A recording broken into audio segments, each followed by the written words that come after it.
Boa tarde a todos. Depois de um longo período aí afastado, né? Afastado não, longe aí por causa dos problemas particulares. Hoje estou aqui de novo para poder passar uma mensagem, né? Espero que estejam todos bem. E o intuito desse vídeo é assim, eu vou falar exclusivamente sobre a instituição nossa aqui, tá? Em especial das meninas que aqui estão. Eu percebo, mesmo com a Cláudia fazendo aqueles vídeos lá, ela falou sobre os 5 R's, né, do amor exigente, que é de fundamental importância para as famílias que hoje estão se tratando e têm seus entes queridos aqui conosco, mas tem muitas famílias que, mesmo após várias internações ou reinternações aqui conosco, continuam agindo na doença, né?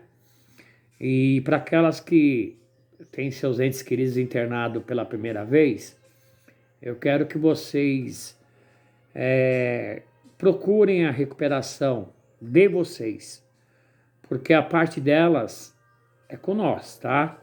Nós fazemos o que tem que ser feito, resgatando a autoestima delas, as qualidades que elas têm, que porventura foram escondidas por conta do seu uso, aí prevalece mais os defeitos de caráter. Mas sabemos que todas têm muitas qualidades. Mas a família, se não ajudar nessa mudança, em vez de da paciente ter sucesso, existe uma grande chance de fracasso por conta da família. Em cima dos 5 R's que a Cláudia passou, tem lá, né, reorganizar-se, reconstruir-se. E eu vou falar mais uma coisa, reviva. Agora é o momento de vocês começarem a viver, parar de sobreviver. E eu vejo famílias negociando com seus entes queridos. Principalmente nessa época agora que nós vamos chegar de Natal, Ano Novo. É uma data, assim, festiva, né? Mas poucos se lembram do significado do Natal. Poucos não, né? Não vou generalizar, porque tem muita gente que sabe o significado do Natal. Porém, quando elas estavam lá fora, elas não davam muita importância para nenhum tipo de data. Seja Dia das Mães, Dia dos Pais, Dia das Crianças, Natal, Ano Novo, o que elas queriam era usar. Enfim, elas estavam se matando e, por consequência, a família também estava morrendo. E hoje eu fico assim, abismado de verem famílias que, não, dessa vez eu vou fazer diferente, e acaba assumindo a responsabilidade das pacientes que aqui estão, né? Não deixam que elas cresçam, que elas sintam as percas com as suas insanidades. Então tem família que no telefonema promete, não, dia tal eu vou te levar embora, eu quero construir um negócio com você, quem sabe dessa vez, se você me prometer, você vai fazer diferente. Famílias, principalmente aquelas que são, né, que são novas, que vai ter mais entendimento até do que aquelas que se julgam saber demais e que não sabem nada. Essa é a grande realidade. Estou sendo bem duro agora, tá? Porque tem muitas famílias que batem no peito e falam, eu sei como agir com ela, mas vive internando na realidade. Vive passando por vários processos de internações. Então, para vocês, famílias novas, né? Não tem negociação com a doença, tá? Não existe democracia com a dependência química, alcoólica, seja ela qual for a dependência. Não existe democracia. Nós não podemos negociar com a doença. Porque a doença não negocia com vocês, não negocia com elas. A doença ceifa a vida delas. E por consequência, destrói a vida de vocês também. Rouba o que tem de mais importante que Deus deu para uma família, que é a paz. E vocês deixaram de ter paz a partir do momento que começou a se agravar a doença do seu ente querido. Então não tem negociação. Vocês têm que ser firmes nesse momento, porque nós temos que ser unidos para combater essa doença que mata. Não é brincadeira. Tem famílias que acham que beber não tem nenhum tipo de problema, né? É normal beber. Tem muitas aqui internadas por causa de alcoolismo. Muitas com quedas que poderiam ser fatais, deixando de olhar seus filhos, deixando de olhar suas mães, seus pais e pensando somente nelas. Está na hora, família, de vocês começarem a pensar em vocês. Então o recado que eu tenho que dar para vocês é o seguinte: não existe negociação, tá? Eu estou sendo duro porque a gente faz um trabalho, a Cláudia faz vídeo, eu faço vídeo, tem um Amor Exigente, né, que nós pedimos para vocês procurarem, para poder conhecer um pouquinho da doença do seu ente querido, e muitas famílias não o fazem, na sua arrogância, na sua prepotência, né? A família na sua autossuficiência. Não, eu quero minha filha aqui no final do ano. Pois bem, quanto que vale o preço da sua filha? Ela tem valor? Ela é um produto? Tem prazo de validade? Nós não consideramos assim. Aqui nós consideramos que todas têm valor. E o valor dela é inestimável. Não tem preço. Não tem datas. Tá? Então, famílias, sejam firmes. Principalmente essas que estão começando agora, que eu sei que mostram interesses, né? Em como que eu devo agir, como que eu devo proceder, para que minha filha tenha sucesso, para que eu possa viver em paz. Já comece agora, comece a viver. Viu, família? Enquanto elas estão aqui, vivam, esqueçam um pouquinho elas. Elas estão sendo bem cuidadas, bem tratadas, estão se alimentando bem, estão dormindo bem, estão tendo suporte psicológico, terapêutico, psiquiátrico, né? Elas têm aqui que muitos de vocês não têm em casa, né? Tem televisão nos quartos, tem piscina, muitas delas num calorão, nem para piscina vão. E vocês estão aí preocupados com o que elas estão fazendo, né? Elas estão fazendo terapia, elas estão se cuidando, estão sendo contrariadas, estão ouvindo muitos nãos, e é assim que tem que ser. Eu, para não demorar muito, ficar muito lenga-lenga, porque isso não resolve, né? Perdão. Eu, quando comecei a trabalhar com dependência química, isso foi no ano de 2000, né? Depois da minha recuperação, e eu fui trabalhar no escritório central. Por um período eu fiquei como monitor, depois como terapeuta, fui me especializando e acabei indo para o escritório central, que era em Santo André, né? E lá tínhamos um grupo de apoio aos familiares, porque aqui a Power fazia parte do grupo Revim. Eram duas clínicas masculinas e a Power, que era feminina. Então tínhamos pacientes do Brasil todo.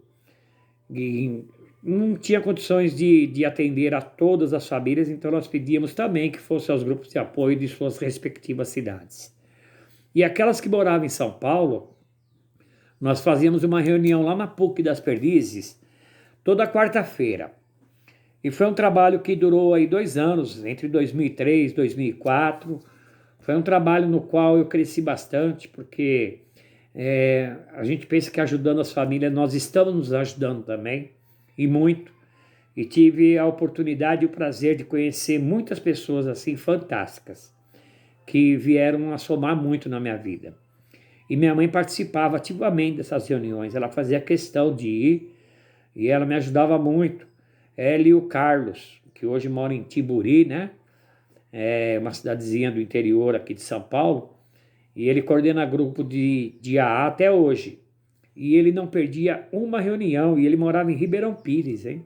Ele saía do seu trabalho, ia lá para as Perdizes, depois ele ia para a casa dele, em algumas ocasiões eu dava uma carona, né, que eu morava em Santo André. Então, mas ele não faltava uma. e ele me ajudava muito nessas reuniões. E com isso nós fomos criando um vínculo com todas as famílias, e as famílias se tratando. Era gostoso chegar no grupo e as famílias verem que não eram só eles que tinham problema, tinha várias famílias com o mesmo tipo de problema que eles. Mas o que era mais legal de tudo é que um ajudava o outro. Eles pegavam contatos. Esse meu amigo Carlos, ele tem o telefone de todo mundo, ele sabe a data de aniversário de todo mundo, aniversário de casamento. Ele me manda mensagem, tudo quanto é data ele sabe. Então eu tenho muitas saudades, ele já gravou vídeo aqui para nós no dia de visita coletiva, né? E numa certa ocasião, como eu trabalhava no escritório, eu saía mais cedo, eu saía na hora do almoço para me preparar a reunião para a noite. E numa dessas ocasiões, cheguei na reunião já pronto para fazer um determinado tema. O que aconteceu nesse dia? Apareceu uma família muito doente, precisando de muita ajuda, totalmente destruída. Um casal já de idosos, né? E um olhou para o outro, eu olhei para minha mãe, eu olhei para o Carlão, aí um olhou querendo dizer, não, vamos fazer essa reunião que você preparou, vamos ajudá-los, né?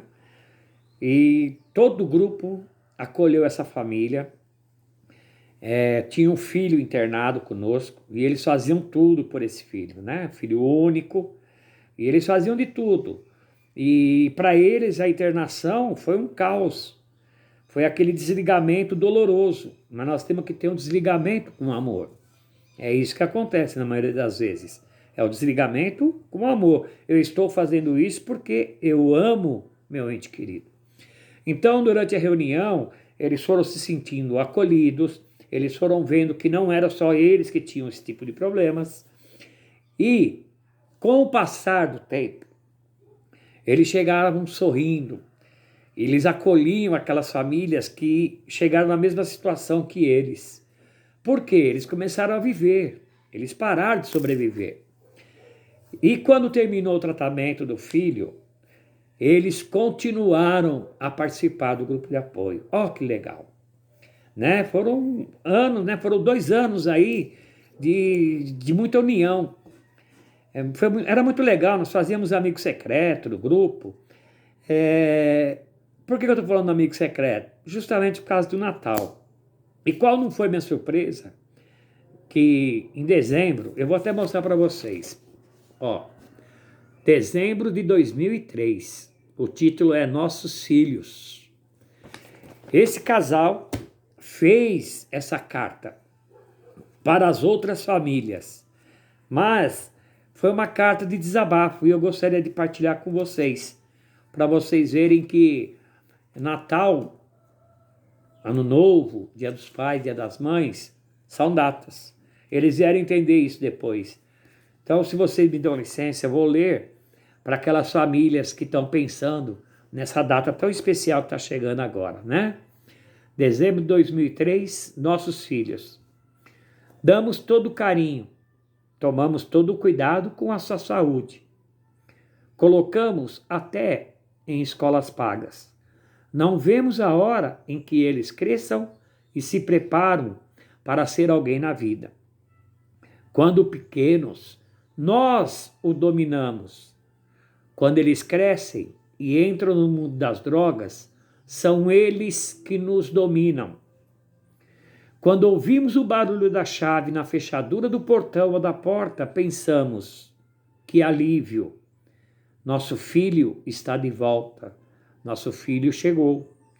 Ou será que veio simplesmente buscar mais dinheiro e retornar às ruas? Na maioria das vezes, é isto mesmo que acontece. Querem mais dinheiro. Se discutimos e negamos, o diálogo se arrasta cansativamente e acabamos perdendo a batalha e eles acabam vencendo. Nunca entramos em um bar ou uma boca para bebermos ou usarmos juntos, mas já pagamos muitas dívidas em que os donos dos botecos e das bocas vinham à nossa porta para cobrar contas que não eram nossas. Quantas vezes? Eles não têm dia e nem hora para retornar à casa. Não se alimentam e quando voltam, é sempre com a mesma promessa: vou me cuidar, vou sair dessa, amanhã eu paro, eu vou para a igreja. Quando orientados a procurar uma clínica de recuperação, acham que nós é que estamos precisando, família, pois somos loucos, otários e ultrapassados.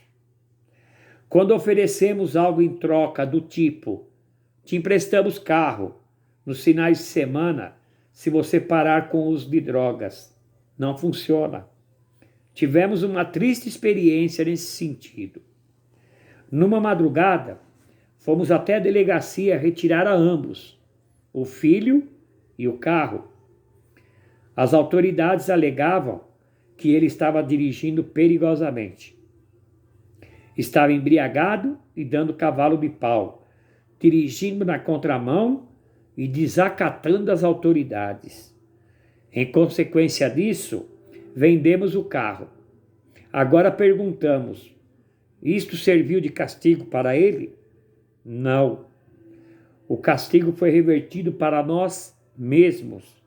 E como resposta, ainda ouvimos a seguinte afirmação: eu não queria essa porcaria mesmo. Temos uma grande preocupação. Nosso tempo vivido é maior do que o tempo que nos resta viver. Mas eles não percebem isto. Mas a nossa maior preocupação mesmo é quando eles se casarem e tiverem filhos. Se retornarem ao mundo obscuro e escuro das drogas e nós não estivermos mais nesse mundo, quem cuidará dos filhos e dos netos em nosso lugar? Somente Deus mesmo para nos ajudar a evitar uma tragédia desta. Aí finaliza, Natal. Há muitos anos que não sabemos o que é Natal, Ano Novo, e nem mesmo Dia das Mães, e nem Dia dos Pais. Esperamos que neste ano, como estão em tratamento, eles tenham o Natal deles, para que possamos ter o nosso, pois no passado muitos foram em vão, mas no futuro, se eles estiverem em recuperação, muitos felizes virão. Acho que vimos esse filme antes. Quando um de nossos filhos não está na fita, os outros parecem estar, ou estão mesmo. Um Feliz Natal e um Feliz Ano Novo. Eu vou falar o nome deles porque eu tenho uma gratidão muito grande por eles. É o seu Arnaldo e a dona Lourdes, né? Então é o retrato de uma família que se tratou, porque eles aprenderam que eles não iriam mais assumir a responsabilidade do seu filho. Assim como vocês também têm que parar de assumir a responsabilidade delas. Porque toda vez que eu assumo a responsabilidade delas, eu as torno mais irresponsáveis.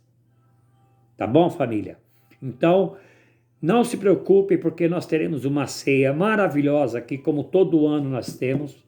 Tem gente que é reincidente e falou que não quer ir embora antes do Natal e Ano Novo, porque já passaram o Natal e Ano Novo aqui e sabe como é gostoso. É claro que não é que nem na casa da gente com os familiares, né? Mas a ceia é maravilhosa, tá? Então nós teremos a ceia sim para elas, tanto no dia 24 como ao almoço dia 25, a ceia do Ano Novo, depois do churrasco no dia 1º, e nós sempre passamos aqui com elas também, tá bom? Depois, a respeito de valores das ceias, nós vamos falar diretamente no grupo das famílias. Ok, família? Eu espero que vocês, né, tenham gravado alguma coisa do que eu disse. Desculpa pelo meu desabafo, mas é um desabafo de uma pessoa que passou por isso também. Vai fazer 21 anos agora, dia 18, né? Então, a minha família sofreu bastante, mas eles fizeram com que eu tivesse responsabilidade para eu estar onde eu estou hoje. E é isso que eu desejo para as filhas de vocês, para as mães de vocês, seja o que for, pelo ente querido que aqui está. Porque nós sabemos do potencial de cada uma. Mas deixa elas crescerem, deixa elas sentirem, porque senão elas não vão obter sucesso. Tá bom, família? Um abraço a todos, que Deus abençoe e continue se cuidando, que a pandemia não acabou. Um abraço.